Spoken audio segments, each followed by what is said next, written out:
Dans cette situation, le véhicule bleu doit céder le passage aux autres véhicules. Réponse A, oui. Réponse B, non.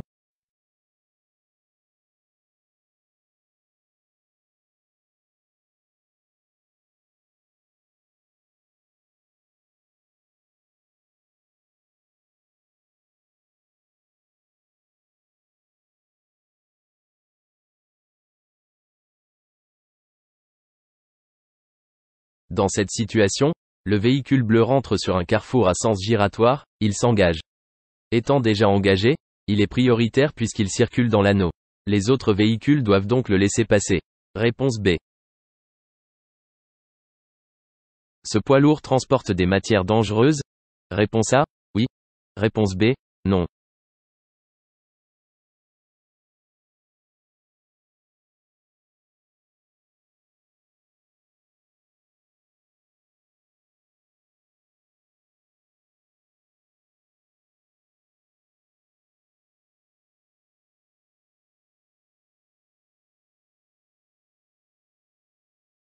Les poids lourds ou autres véhicules transportant des matières dangereuses sont identifiés par des petits panonceaux indiquant le type de matière dangereuse qu'ils transportent.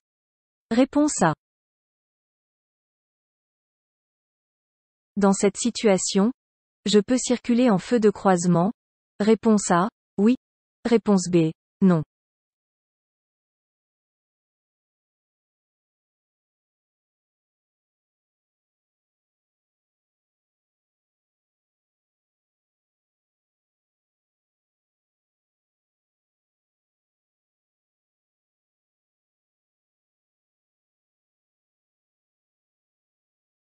Dans cette situation, je peux circuler en feu de croisement. Ils sont obligatoires par mauvais temps, mais leur utilisation n'est pas interdite en dehors des intempéries. Réponse A. Le risque d'endormissement est plus important entre. Réponse A, 2 heures et 5 heures. Réponse B, 10 heures et midi. Réponse C, 13 heures et 16 heures.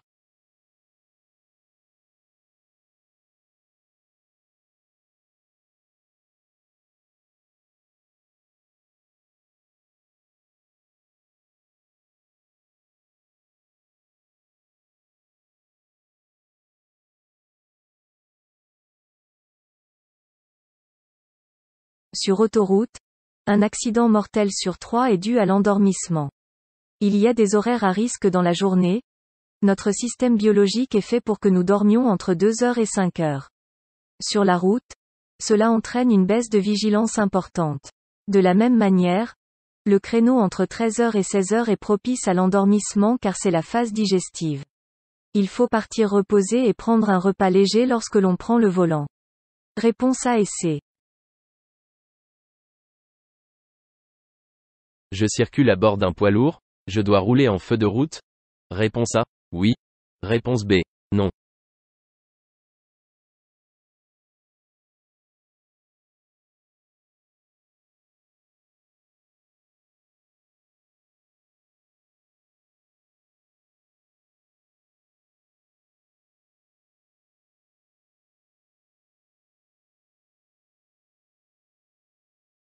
Je circule sur une route où il y a beaucoup de circulation. Ici, si je circule avec les feux de route, je vais éblouir les autres usagers circulant devant moi. Je dois rouler avec les feux de croisement.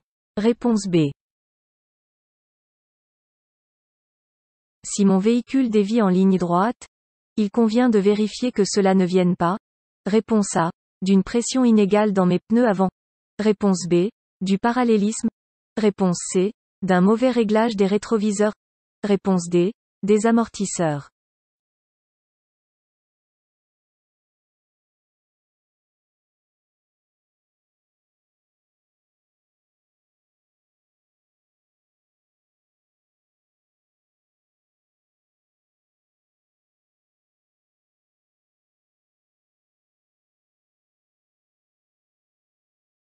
Lorsque mon véhicule tire sur la gauche ou la droite, je dois l'emmener chez le garagiste. En effet, il se peut que la pression de mes pneus ne soit pas bonne, qu'il y ait un problème de parallélisme ou qu'un amortisseur se soit usé plus vite que l'autre. Je fais les réparations au plus vite, car conduire avec ce genre de problème est dangereux. Réponse A, B et D. j'ai le plus de visibilité avec. Réponse A, le rétroviseur extérieur gauche. Réponse B, le rétroviseur extérieur droit. Réponse C, le rétroviseur intérieur.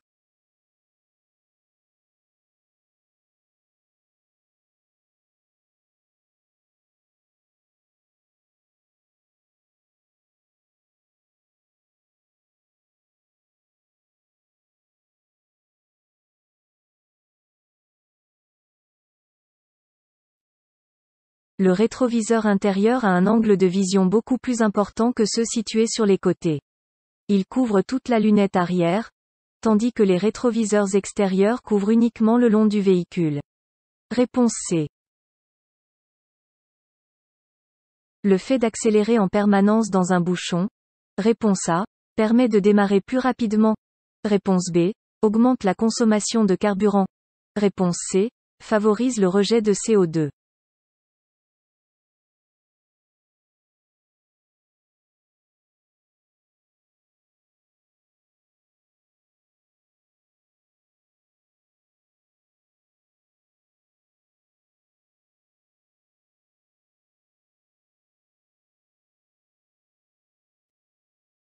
Dans un bouchon, le fait d'utiliser l'accélérateur en permanence pour démarrer augmente la consommation de carburant, donc le rejet de gaz polluants comme le CO2.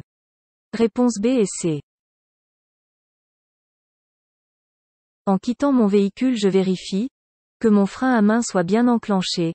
Réponse A, oui. Réponse B, non. De ne pas laisser d'objet de valeur apparent. Réponse C, oui. Réponse D, non.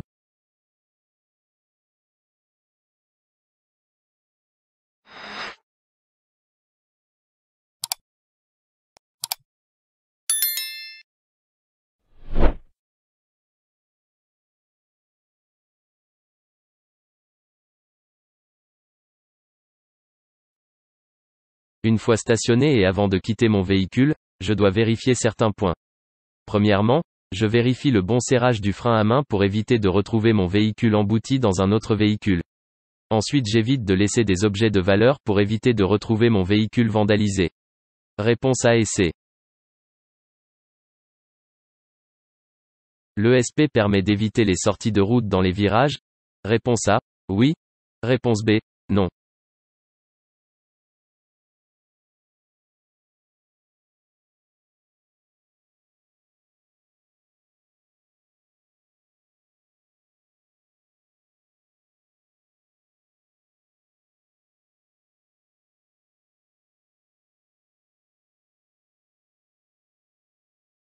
L'ESP est un système électronique qui permet de stabiliser le véhicule lors d'une glissade sur la chaussée. Bien sûr, il faut prendre en compte l'allure. Si un conducteur arrive à vive allure dans un virage, l'ESP ne sera d'aucune efficacité. Il faut que l'allure soit bien adaptée. Réponse B.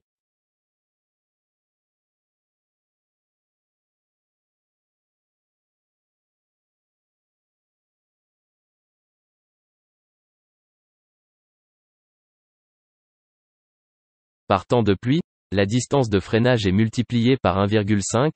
Réponse A, oui. Réponse B, non.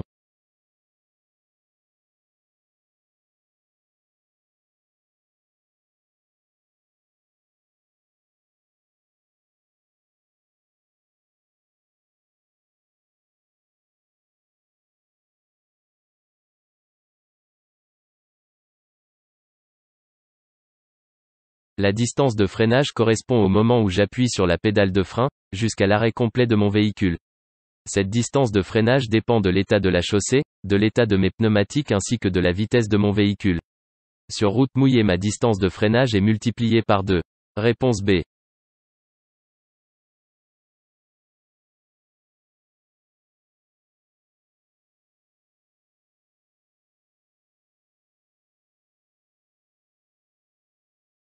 À l'approche de ces piétons. Réponse A, je ralentis. Réponse B, je klaxonne. Réponse C, je place mon pied au-dessus du frein.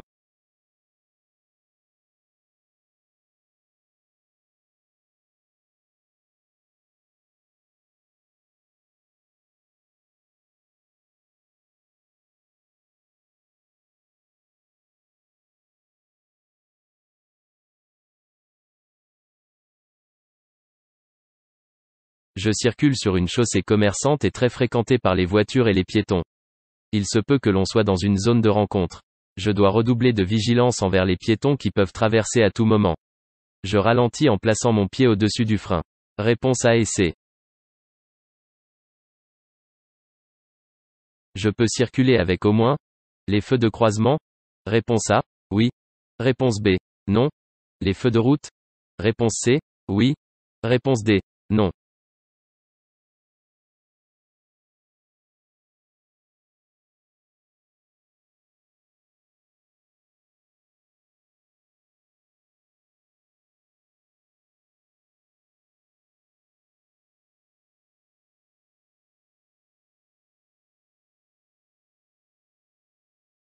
En agglomération, sur route éclairée, je peux circuler avec les feux de croisement. L'utilisation des feux de route est interdite dans un endroit éclairé, que ce soit en agglomération ou hors agglomération. Réponse A et D. Je klaxonne. Réponse A, oui. Réponse B, non. Je place mon pied au-dessus du frein. Réponse C, oui. Réponse D, non.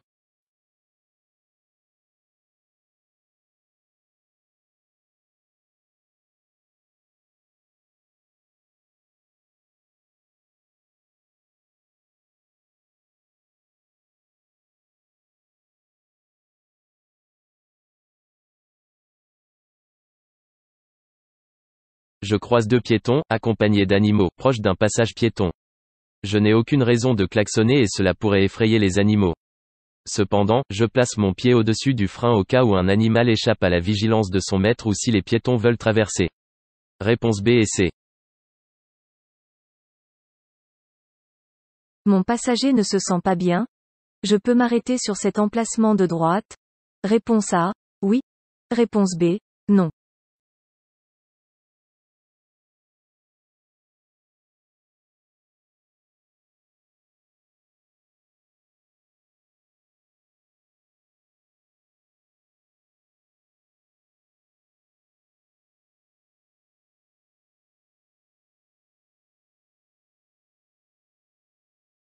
Mon passager ne se sent pas bien, il faut s'arrêter le plus tôt possible.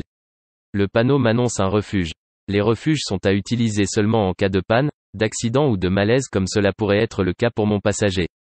Réponse A. J'ai besoin d'une formation pour utiliser un défibrillateur semi-automatique. Réponse A. Oui. Réponse B. Non.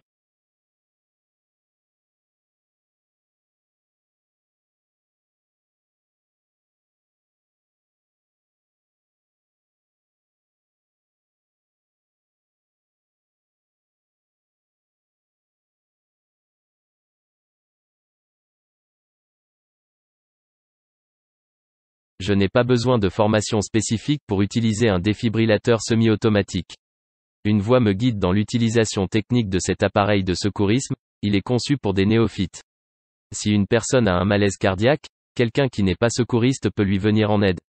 Réponse B. L'utilisation des feux de détresse permet de signaler. Réponse A. Un ralentissement soudain. Réponse B. Un accident. Réponse C. Une panne. Réponse D. Un arrêt.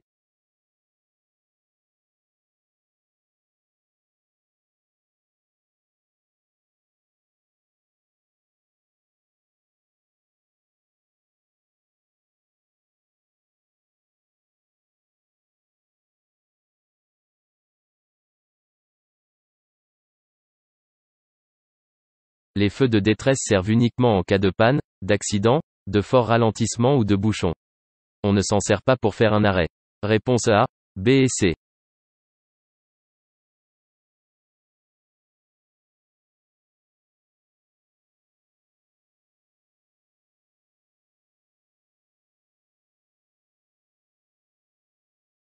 Le cycliste doit porter un gilet de haute visibilité. Réponse A, oui. Réponse B, non.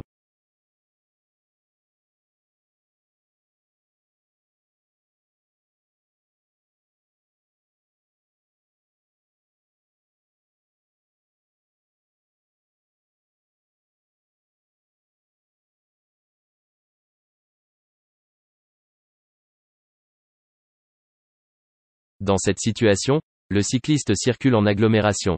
Il n'a donc pas l'obligation de porter un gilet de haute visibilité. Tout conducteur et passager d'un vélo doit porter un gilet de haute visibilité en cas de nuit, de jour lorsque la visibilité est réduite ou hors agglomération.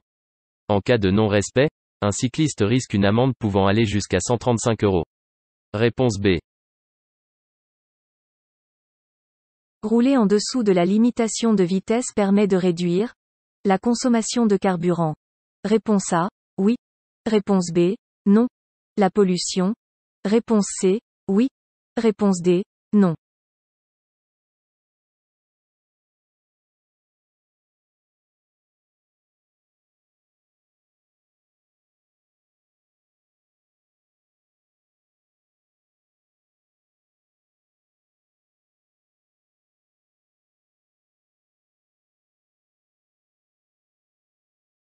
Si je force moins sur le moteur, je réduis ma consommation de carburant et par conséquent je pollue moins.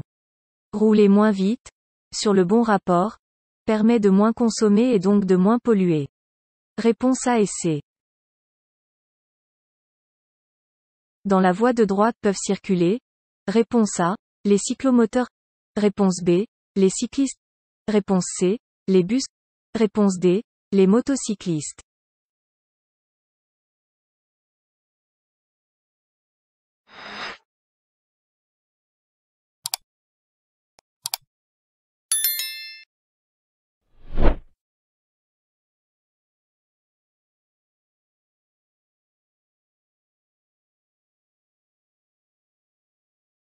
La voie de droite est réservée à la circulation des bus.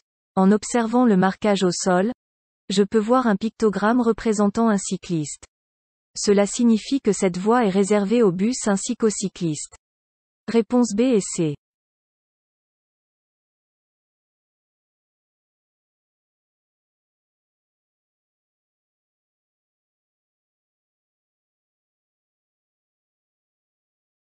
Je vais rencontrer un péage à 800 mètres, et je ne suis pas abonné au télépéage. Je devrais prendre un ticket? Réponse A, oui. Réponse B, non.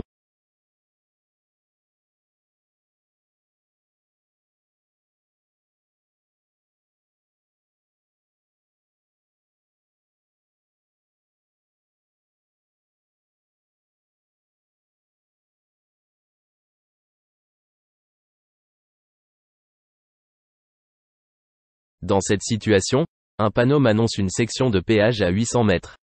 Je m'apprête donc à passer cette borne. À ce péage, n'ayant pas l'abonnement au télépéage, je devrais prendre un ticket. Ceci est indiqué grâce au panneau. Réponse A. J'ai obtenu le permis de conduire par le biais de la formation à la conduite accompagnée. Mon capital de points sera de. Réponse A, 6 points.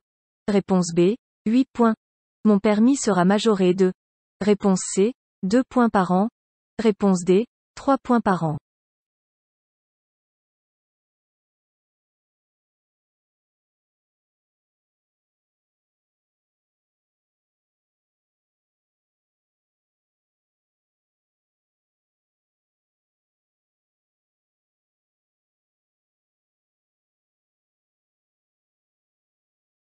À la date d'obtention du permis de conduire, celui-ci est affecté d'un nombre de 6 points. En passant par la formation à la conduite accompagnée, celui-ci est majoré de 3 points par an. En effet, la période probatoire est de 2 ans pour les AAC à condition de n'avoir commis aucune infraction. Réponse A et D. Après avoir installé une roue galette, je change ma conduite? Réponse A, oui. Réponse B, non. Je ne change pas mes habitudes. Réponse C, oui. Réponse D, non.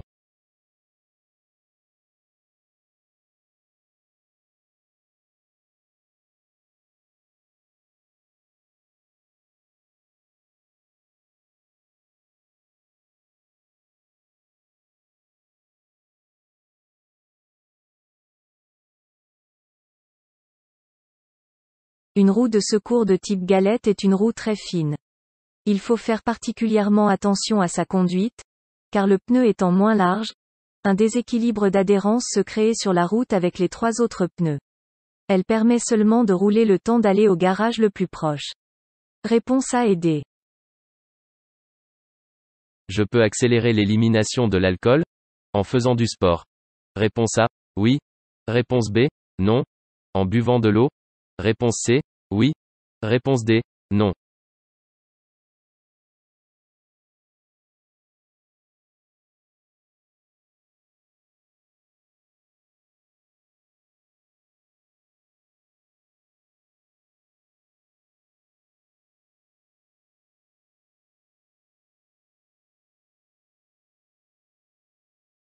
Il faut oublier les fausses idées comme boire du lait ou manger des bonbons à la menthe forte.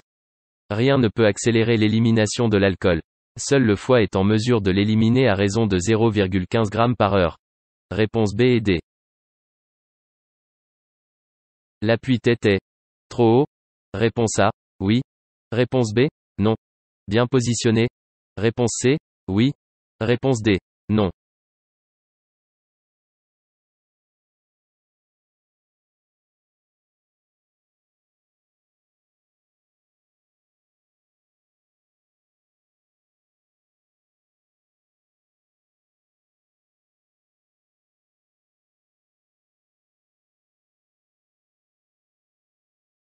L'appui-tête permet de retenir, en cas de choc, la tête qui part vers l'arrière.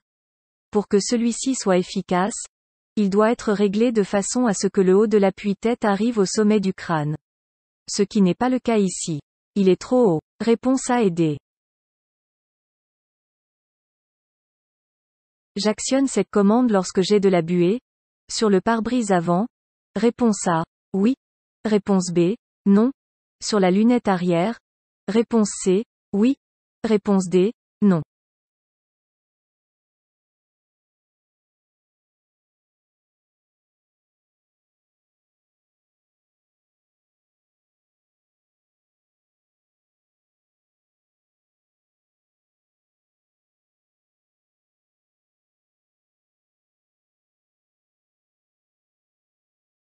Cette commande appelée désembuage de la lunette arrière permet de dégivrer et d'enlever la buée et les givres sur la vitre arrière du véhicule. Elle émet de la chaleur autant à l'intérieur qu'à l'extérieur du véhicule, ainsi d'augmenter la visibilité du conducteur. Réponse B et C. Je suis dans une zone d'incertitude. Réponse A, oui. Réponse B, non. Dans une zone de danger. Réponse C, oui. Réponse D, non.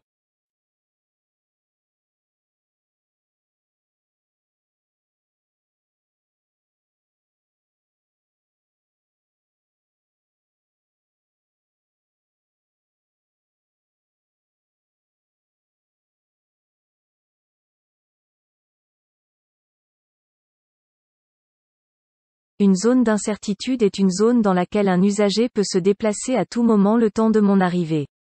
Ce qui peut être le cas avec ce piéton qui marche dos à la circulation. Une zone de danger est une zone qui se trouve en dehors de mon champ de vision ou cachée par des obstacles. Comme c'est le cas ici avec le virage. En effet, je ne sais pas si un usager arrive en face au moment où je vais me déporter pour dépasser ce piéton en sécurité. Réponse A et C. Pour la même dose d'alcool, les effets sont plus rapides. Réponse A. Chez un consommateur régulier. Réponse B. Chez un consommateur occasionnel.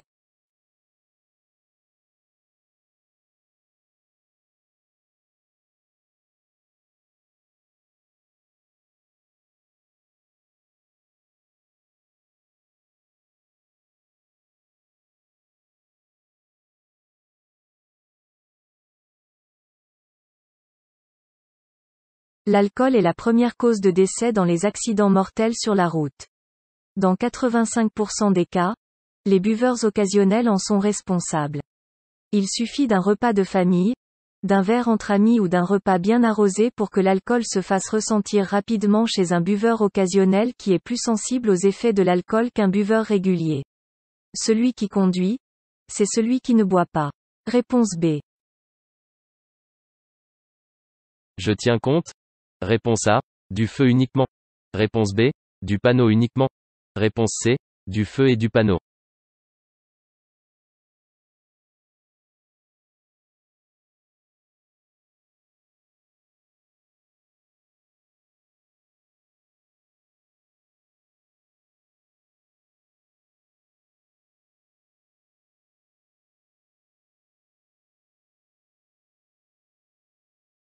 Lorsque le feu tricolore ne fonctionne pas ou lorsqu'il est jaune clignotant, il faut tenir compte du panneau.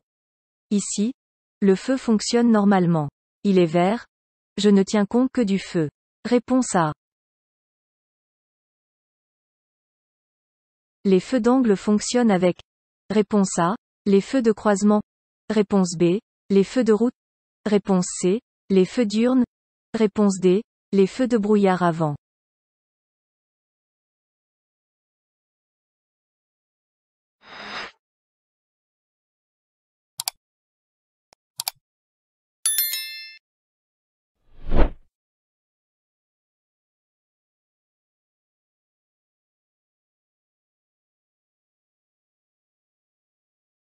Les feux d'angle fonctionnent uniquement si les feux de route ou les feux de croisement sont eux-mêmes allumés. Ces feux s'allument automatiquement afin de compléter l'éclairage de la chaussée située du côté où l'on tourne dans les virages ou les intersections. Réponse A et B.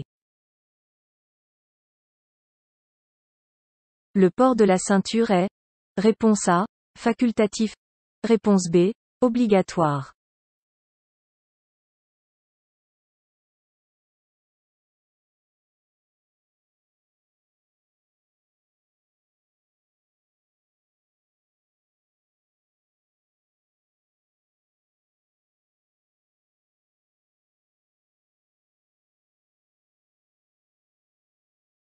Le port de la ceinture est obligatoire pour tout le monde dans le véhicule. Il faut penser. Un place égale un ceinture. La ceinture de sécurité réduit considérablement la gravité des blessures en cas de choc. Un tué sur 5 ne portait pas la ceinture au moment de l'accident. C'est le troisième facteur de mortalité sur la route. Une personne sur 6 conduit sans ceinture de sécurité. Réponse B. Téléphoner en conduisant peut diminuer le temps de réaction. Réponse A. Oui. Réponse B. Non. Augmenter la distance d'arrêt. Réponse C. Oui. Réponse D. Non.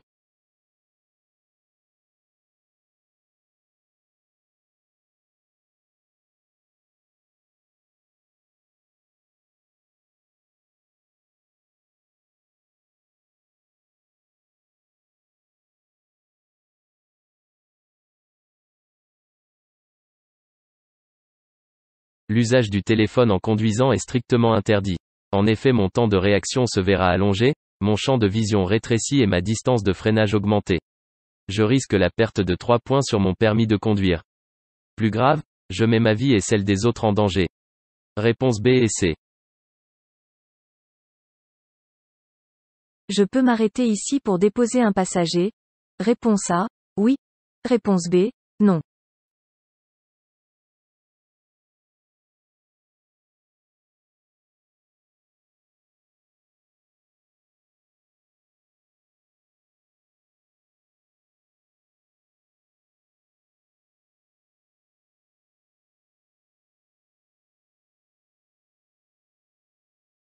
Le zigzag jaune au sol est un marquage qui indique un arrêt des bus. Il est strictement interdit de s'y arrêter ou de stationner. Je m'arrête un peu plus loin pour déposer mon passager. Réponse B. Pour un trajet en ville, il est préférable d'utiliser le vélo. Pour la facilité de stationnement. Réponse A. Oui. Réponse B. Non. Pour la rapidité de circulation. Réponse C. Oui. Réponse D. Non.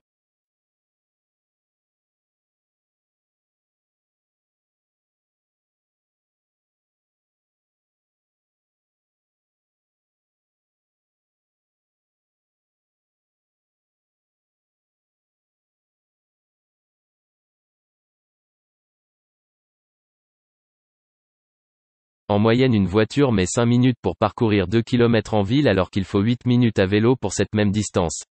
L'avantage du vélo est l'absence de soucis de stationnement ainsi qu'une circulation facilitée en agglomération où le trafic est dense. Réponse A et C. Je viens d'être flashé par un radar fixe mais ce n'était pas mon véhicule. La contravention sera envoyée au titulaire de l'attestation d'assurance. Réponse A. Oui. Réponse B. Non. Au titulaire du certificat d'immatriculation. Réponse C. Oui. Réponse D. Non.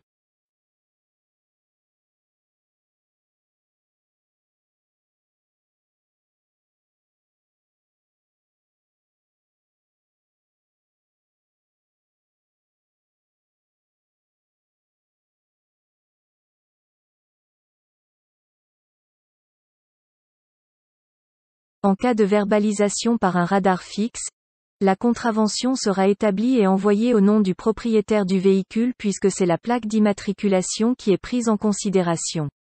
L'attestation d'assurance est uniquement pour l'assurance. Réponse B et C. Je suis bien placé pour prendre la sortie. Réponse A, oui. Réponse B, non. Continuer sur l'axe principal. Réponse C, oui. Réponse D, non.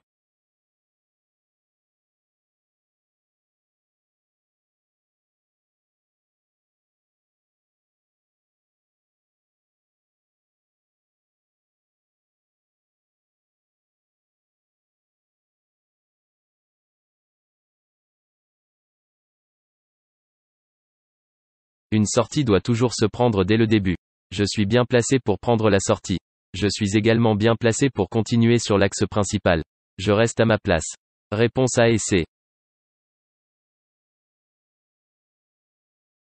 En cas d'incendie dans le tunnel, mon véhicule peut me protéger des fumées toxiques. Réponse A, oui. Réponse B, non.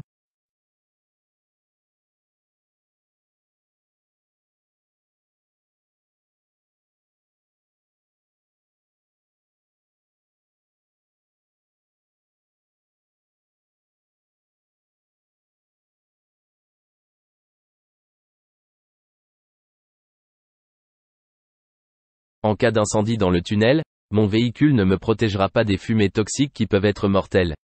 En effet, il n'est pas totalement hermétique et ce ne sera pas efficace pour me protéger et je serai intoxiqué par les fumées. C'est pour cela qu'il faut utiliser les issues de secours équipées de portes étanches. Réponse B.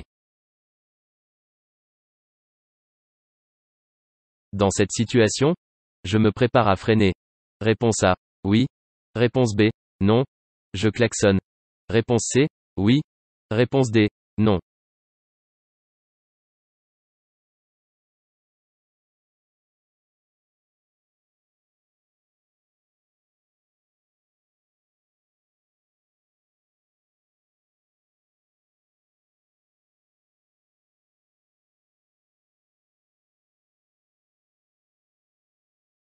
En agglomération, il est interdit d'utiliser l'avertisseur sonore sauf en cas de danger immédiat. Dans cette situation, je me prépare à freiner au cas où un piéton déboucherait de devant le camion ou de devant le bus. Réponse A et D. Dans cette situation, je dépasse. Réponse A, oui. Réponse B, non.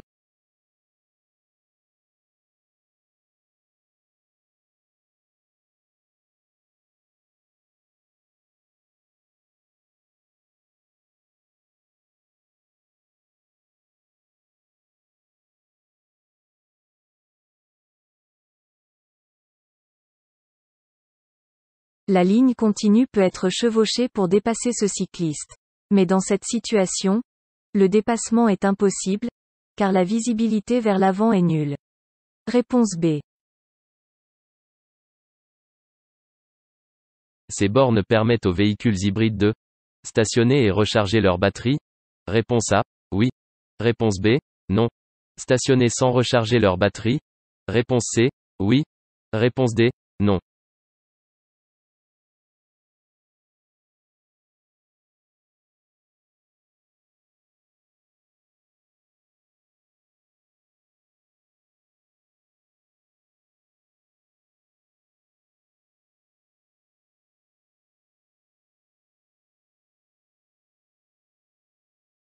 Les stationnements réservés aux véhicules hybrides ou électriques sont limités par le temps nécessaire au rechargement des batteries.